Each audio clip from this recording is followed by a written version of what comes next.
चॅनलला लाईक करा, शेअर करा आणि सबस्क्राइब करा।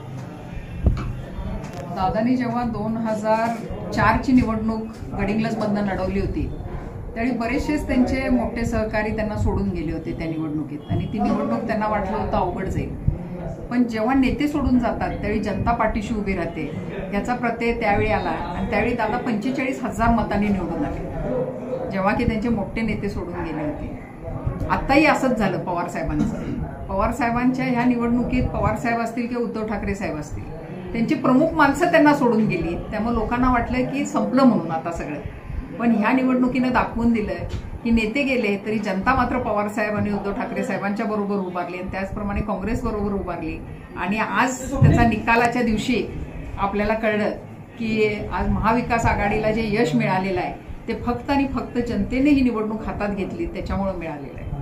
100% आता एक गोष्ट लक्षात आली की हिथं महाविकास आघाडी ही इथून पुढे अशीच टिकून राहणं आवश्यक आहे। ही जर महाविकास आघाडी समन्वयानं अशीच टिकून राहिली तर ह्या महाराष्ट्रात इथून पुढे होणारे प्रत्येक निवडणुका जिल्हा परिषद असू देत, पंचायत समिती असू देत, सहकारी संस्था असू देत किंवा येणारी विधानसभा असू देत, हा गुलाल हा महाविकास आघाडीच्या उमेदवारच पडणार याबद्दल कुठलीही शंका आता कुणाच्या मनात राहिलेली नाही। या माध्यमातून चंदगड तालुक्यात जनतेला, चंदगड विधानसभा मतदारसंघात जनतेला आपण काय सांगू शकाल?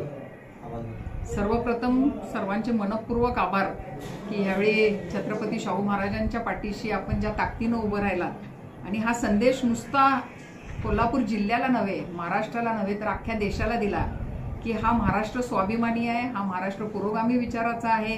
त्यामुळे इथं कुठलीही गद्दारी चालत नाही, इथं संविधानाच्या विरोधातली भाषा चालत नाही किंवा जातीपातीत केलेला भेदभाव चालत नाही। हा एक मेसेज, हा संदेश कोल्हापूरची सीट निवडून आल्यामुळे पूर्ण देशाला मिळालेला आहे। दुसरं सांगावंसं वाटतं की ज्याप्रमाणे आत्ता ह्यावेळी उभारला त्यावेळी इथून पुढेही आपण महाविकास आघाडीच्या पाठीशी उभं राहावं एवढीच या निमित्तानं मला जनतेला सांगावंसं वाटतं।